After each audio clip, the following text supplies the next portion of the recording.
Ces derniers jours, des frappes aériennes menées par les États-Unis et Israël ont visé l'Iran, faisant à ce jour au moins 555 morts. Samedi, c'est la résidence du guide suprême qui a été touchée. Quelques heures plus tard, la télévision iranienne confirmait la mort d'Ali Khamenei. En parallèle et dans le même temps, d'autres figures du régime ont été tuées. Mais le régime, justement, est-il sur le point de s'effondrer? Est-ce que la mort de Khamenei affaiblit suffisamment le régime? Comment les gardiens de la révolution préparent-ils la suite? Un invité ce soir qui a accepté de revenir à Question du soir, Bernard Ourcade. Bonsoir. Bonsoir. Vous êtes géographe, directeur de recherche émérite au CNRS et membre du comité de rédaction de la revue Orient 21. Merci donc de revenir au micro de France Culture.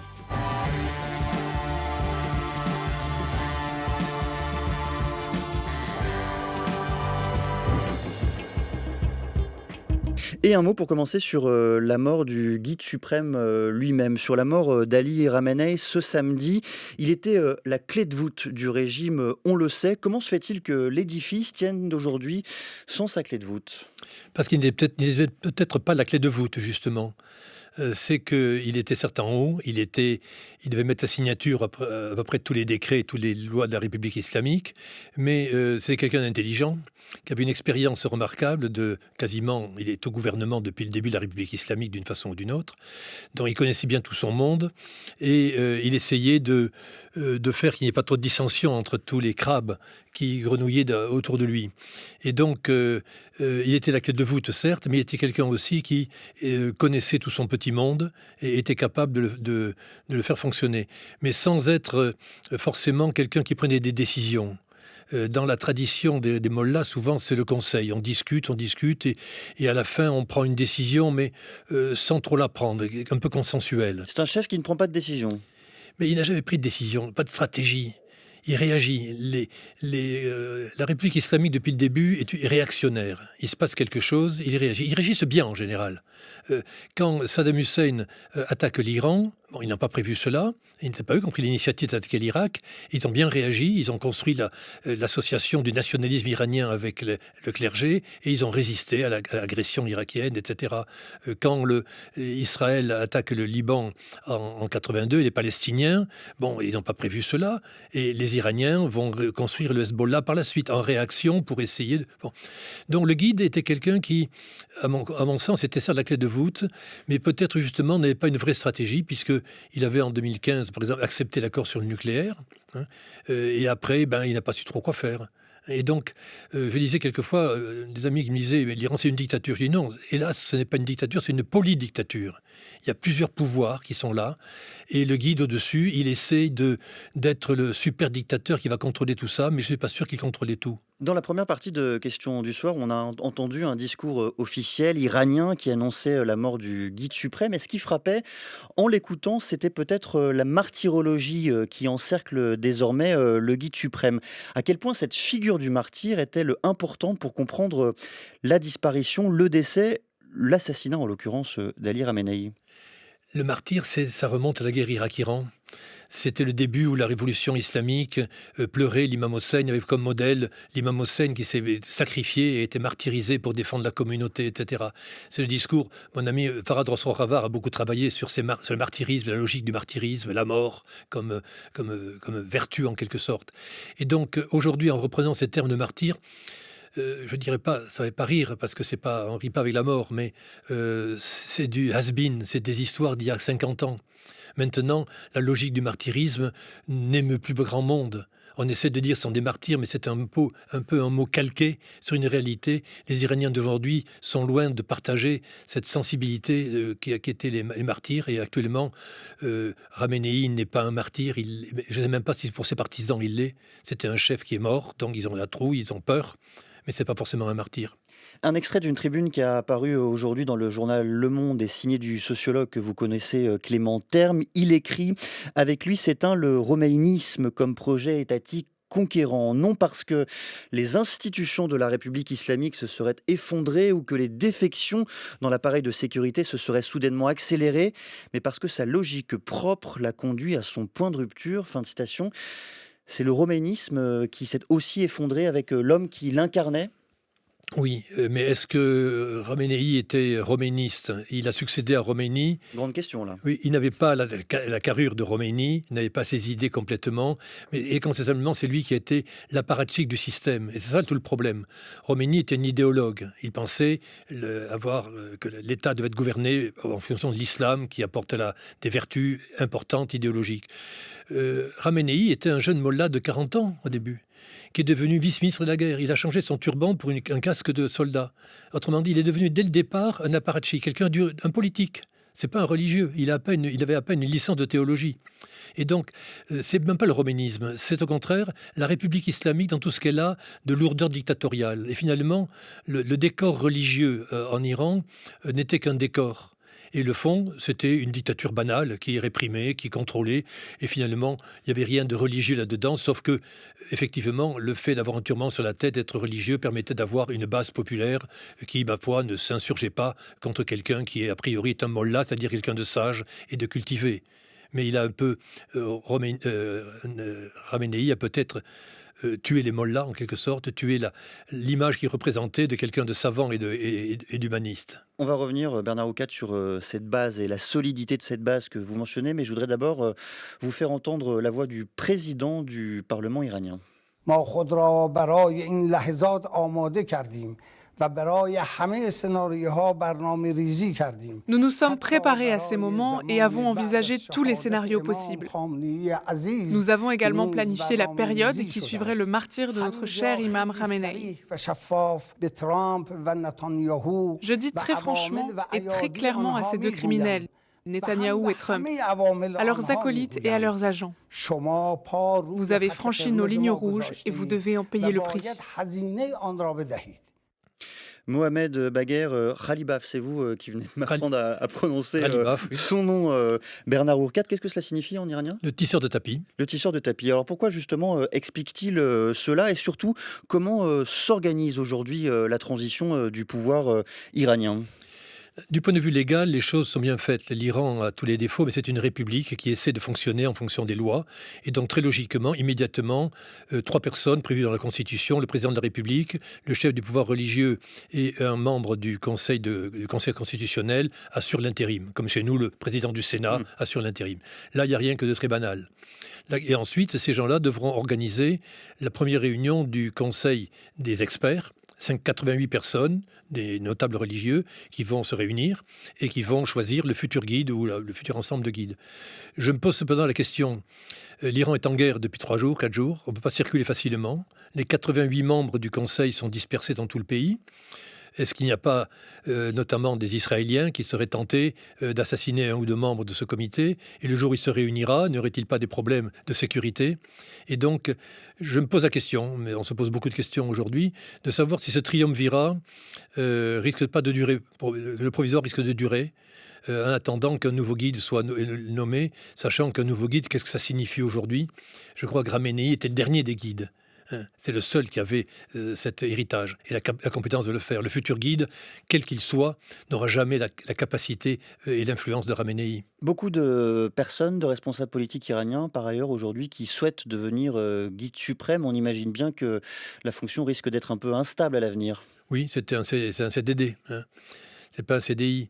C'est surtout une fonction qui a perdu sa signification. À une époque, l'islam politique, c'était une utopie, mais en fait, c'est une utopie donc, qui a fait une révolution, qui a dit pourquoi pas l'islam, qui est une valeur populaire et joindrait à la fois les besoins de développement économique, de prospérité, de liberté et l'islam populaire. C'était le rêve de l'islam politique. La République islamique a démontré que c'était un échec, pour reprendre les mots d'Olivier Roy. Donc, c'est fini un peu tout cela. Sur qui le système peut-il compter en Iran, dans le corps social iranien? On dit parfois que le système, c'est entre 500 et 600 000 personnes, que son assise est en réalité bien plus large, parce qu'il faut compter sur les soutiens des soutiens, si je puis dire. Que sait-on justement aujourd'hui de cette assise du régime iranien? Alors on parle souvent des 10-15% de gens de la population iranienne, de 90 millions d'habitants, qui sont à fond pour cette république, son système. 10-15%. Dit-on, je n'ai pas fait de sondage et personne n'en a fait, mais admettons une proportion de gens qui sont convaincus que l'islam politique est une très bonne solution et qu'il faut respecter les mollahs. Pourquoi pas? Mais on dit aussi de l'autre côté que le régime est soutenu par les gardiens de la révolution. Là, c'est le mot magique. Et les Bassidji, qui sont des miliciens et donc infâmes. Regardons les choses. Les gardiens de la Révolution, c'est l'élite militaire du pays. Des gens bien formés, mieux payés, bien entraînés, qui ne sont pas des millions, ils sont environ 120, 150 000. Et c'est une armée importante, c'est une branche de l'armée, comme la Légion étrangère en France ou les Marines aux États-Unis. Bon. Ces gens-là, c'est l'armée actuelle, d'active. Mais autour de eux, il y a tout le réseau des gardiens de Révolution, c'est-à-dire ceux qui ont fait la guerre Irak-Iran, qui ont 70, 80 ans aujourd'hui, mais qui, après la guerre, ont été recyclés dans la politique, dans l'économie, dans tous les secteurs de l'économie, dans la culture, dans l'université. On parlait de Radibaf, par exemple, ancien commandant en chef des gardiens de la Révolution, mais c'est un cher collègue de géographie à l'université de Téhéran. Et donc ce n'est pas mon ami intime parce qu'il m'a cassé les programmes de recherche que j'avais avec les collègues de l'université. Mais donc ces gens-là sont aujourd'hui installés. Et donc c'est un réseau avec les anciens combattants gardiens de la Révolution qui forment un réseau très puissant et très important. Donc c'est aussi une assise économique, sociale qui dépasse largement la dimension sécuritaire du régime. Absolument, absolument. Et donc quelqu'un qui a été pasdar, et j'en ai vu des gens comme ça, en particulier pour le mois de Ramadan, quand à l'Eftar, à la fin de la journée, on se réunit. Et on se réunit chez l'un, chez l'autre, chez des notables. Bon, j'ai été invité dans ce genre de choses. Et on voyait effectivement des gens qui se retrouvaient, qui avaient combattu il y a 30 ans, 40 ans ensemble, qui ont aujourd'hui des opinions différentes quelquefois, mais ils ont été frères d'armes. Et tout cela, alors tout ça, ça compte. Et les Bassidjis, qu'est-ce que c'est les Bassidjis?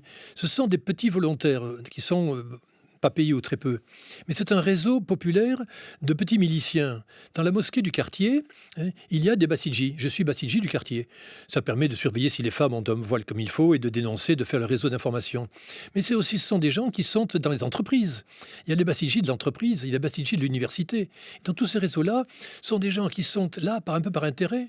Vous voulez être facteur, il y a un concours des PTT.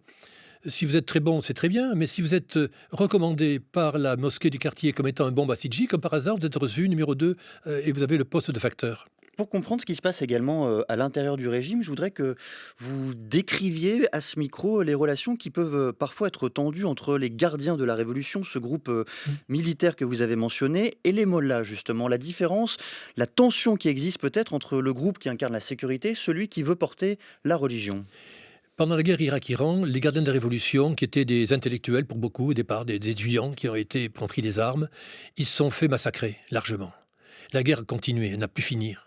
Et donc, qui dirigeait la guerre? Khamenei et les mollahs avec Rafsanjani. Et donc la guerre s'est finie en 88 finalement. Mais les gardiens de la Révolution qui ont fait le job contre l'Irak, ils ont dit nous avons été floués. C'est pour ça qu'après la guerre, Rafsanjani leur a donné beaucoup d'argent. Il a donné des entreprises, etc., pour les calmer, qui n'ont pas un rôle politique. Mais les gardiens de la Révolution sont des étudiants, au départ. Ils ont fini leur doctorat après. J'en ai connu plusieurs, que j'ai connus comme étudiants, 3, 4, 5 ans après la guerre, qui terminaient leur doctorat. C'est une élite économique, politique très efficace. Les mollahs ont une culture différente. Ils sont formés dans les écoles religieuses. Et donc, l'Iran actuel, c'est deux sociologies. C'est pas la religion contre la sécurité. Ce sont les gens formés dans les séminaires religieux, qui ont une culture de mollah, et les gardiens de la Révolution qui sont des pragmatiques, qui ont fait la guerre, qui maintenant sont des truands, des bandits, des voleurs, ce que vous voudrez. Mais ils sont capables de tenir le pays. Ils ont été capables de faire un programme nucléaire qui, ma foi, marche pas si mal, et de faire des missiles capables de toucher Israël.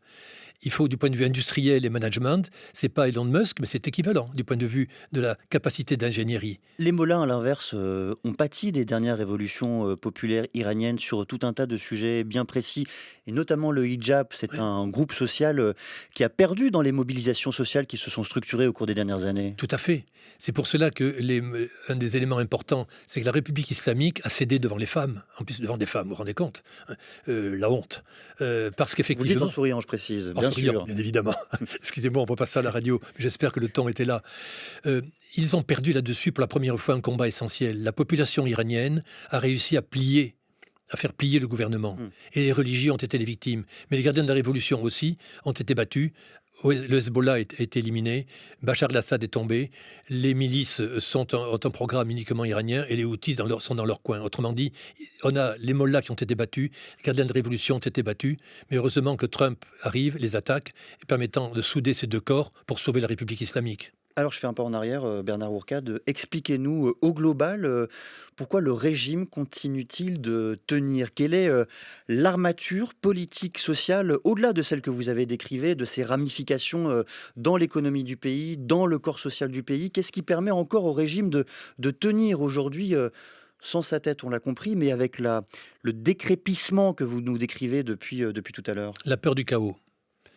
La peur du chaos. C'est la dernière arme du régime, la peur du chaos. Oui, c'est-à-dire la Le population. chaos, il existe depuis des mois. On connaît le nombre de morts qui ont été assassinés par le régime, Oui, mais c'est des pas un dizaines chaos. de milliers. Ce n'est pas le chaos, c'est une force de répression très bien organisée qui a tué des milliers de personnes. C'est pas un chaos, c'est une volonté politique très organisée, au contraire, qui a massacré des gens.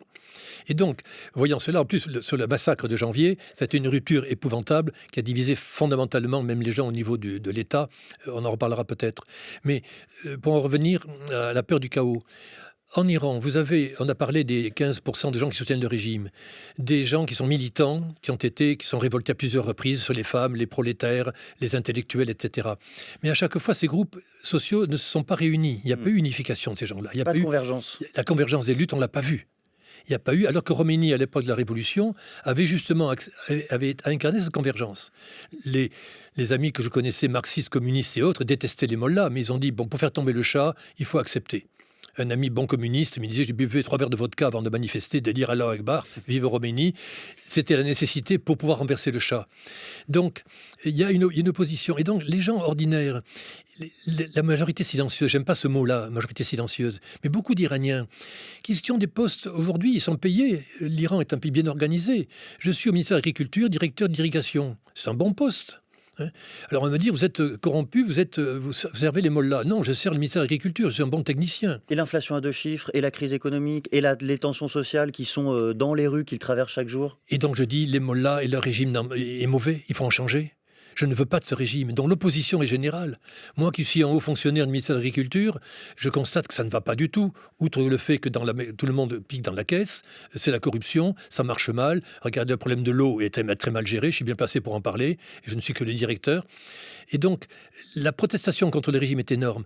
Mais pour renverser un régime aussi solide, qui a déjà depuis 45 ans, il faut une convergence, il faut une masse de gens, il ne faut pas des milliers de gens, il faut des millions de gens ensemble dans la rue pour protester.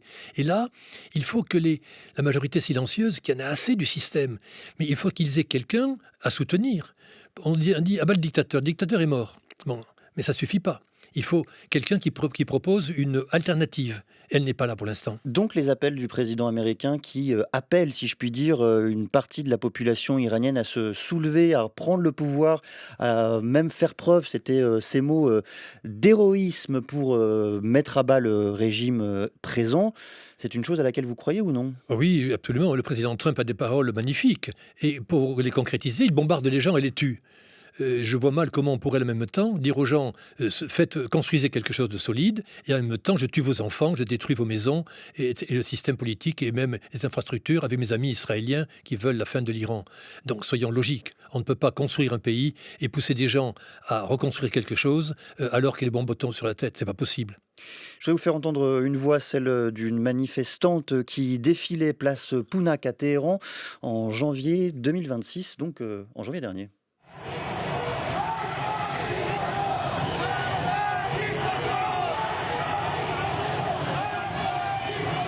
J'étais en train de manifester et ils ont visé mes pieds. Ils tiraient sans distinction sur les jeunes et les vieux. Rien n'avait d'importance pour eux. Les gens n'arrivaient pas à emmener leurs proches vers les hôpitaux, car les forces de répression fermaient les rues et les encerclaient pour leur tirer dessus. Sur cette base sociale, Bernard Ourcade, du régime iranien dans son propre pays, l'Iran, est-ce que des manifestations comme celle-ci et les répressions sécuritaires qui s'en sont suivies, on le rappelle, des dizaines de milliers de morts, des drames humains absolument terribles, affreux, rien ne s'effrite, cette assise demeure tout à fait? Non. Je crois que les massacres de janvier, peu importe le nombre de morts, et c'est énorme dans tous les cas, c'est un phénomène exceptionnel. Ces massacres ont élargi les fissures et fait des fractures à l'intérieur du système. Le système sait très bien qu'il a été battu idéologiquement, on en parlait tout à l'heure sur les femmes, battu par les gardiens de la Révolution, et aujourd'hui, tirer comme ça sur la foule, ça montre qu'ils n'ont plus du tout de légitimité. Ils ont oublié ce qu'était l'islam. Et on se souvient que Montazeri, le successeur de Khomeini, s'était opposé au massacre des prisonniers en 88, en disant c'est pas l'islam, l'islam c'est la justice. Et faire ça, c'est pas la justice. Autrement dit, ces massacres de janvier ont créé une haine, une fracture fondamentale. Pour paraphraser une phrase célèbre, c'est pire qu'un crime, c'est une faute politique. En faisant cela, ils ont démontré qu'ils ne maîtrisaient absolument plus le système, même la dictature ne marchait plus. Et sinon, la répression. Cette rupture a précipité, je crois, beaucoup de choses et d'événements d'aujourd'hui, montrant que la République islamique était très faible. Mais elle tient toujours parce que, tant qu'il n'y a pas d'alternative, même à ce niveau-là, les gens sont scotchés, sont terrifiés aujourd'hui par la situation. Et après avoir été massacrés en janvier, ils sont bombardés aujourd'hui. Où regarder? D'accord, ils ont tué le guide. Mais c'est un peu une façon de tuer le guide, est une façon de se faire pardonner. Le but n'était pas là. Le but des Israéliens et des Américains n'était pas de changer le régime. Ce n'est pas le problème. On s'entend avec des dictatures, ce n'est pas un problème. C'est de faire que l'Iran soit un pays faible, un pays dans le chaos, un pays incapable pendant 20 ans de se redresser. Et donc c'est ça l'objectif. Que le régime soit des mollahs ou pas mollahs, ce serait mieux si c'était quelqu'un d'autre, mais ce n'est pas fondamental, je crois. Il y a un nom qui ressort dans les médias occidentaux, porté par les médias occidentaux, Reza Pahlavi, le petit-fils, pardonnez-moi, du dernier Shah d'Iran. Le fils. Alors que penser de cette alternative? Est-ce que c'en est une? Est-ce qu'elle est crédible? Est-ce que l'assise sociale, justement, de Reza Pahlavi existerait, je parle au conditionnel, en Iran aujourd'hui? C'est un gentil garçon, mais un paresseux. Ça fait deux défauts, il n'y a pas de mais entre les deux. Oui, non, gentil garçon, il n'est pas méchant. Mais je veux dire par là, j'excuse de plaisanter sur une question extrêmement grave, mais pendant 40 ans, il n'a rien fait pour construire un parti royaliste, militant et avoir une base populaire en Iran bien construite. Khomeini, à l'époque, avait en Iran l'ayatollah Talleyrani qui organisait tout un réseau de comités révolutionnaires dans toutes les mosquées d'Iran. Il avait un vrai réseau sur place. Et donc, la solution Pahlavi a été largement manipulée par les Israéliens. On le voit à Paris. C'est drapeau israélien et drapeau royaliste à la fois. Attendez, il s'agit d'un gouvernement israélien ou d'un gouvernement iranien. C'est assez bizarre de dire aux Israéliens, écoutez, je ne peux rien faire chez moi, mais s'il vous plaît, donnez-moi un coup de main pour que je prenne le pouvoir chez moi. Qui est-il, ce monsieur qui a besoin d'une aide étrangère pour prendre le pouvoir chez lui? Les Iraniens ne sont pas des chiens. Il faut respecter les Iraniens. Comment vous respectez les Iraniens et vous voulez prendre le pouvoir? Il faut au moins avoir un minimum d'honneur, je dirais. Donc, l'opération Pahlavi a été très efficace pour semer la pagaille et provoquer des morts. Le but était effectivement, quand les Iraniens ont commencé à se révolter au mois de décembre dernier, Pahlavi est arrivé en disant « c'est moi, je vais organiser le pouvoir futur et voter pour moi et d'ailleurs manifester dans les rues ». Mais il n'avait pas des gens pour le protéger. Et les Israéliens ont dit la même chose. Allez dans les rues pour manifester, je vous soutiens, les gens du Mossad sont dans les rues avec vous. Ce qui a justifié, il n'avait pas besoin de cela, la répression. Et le fait que Pahlavi, aujourd'hui, on lui reproche aussi de ne pas avoir protégé ces gens.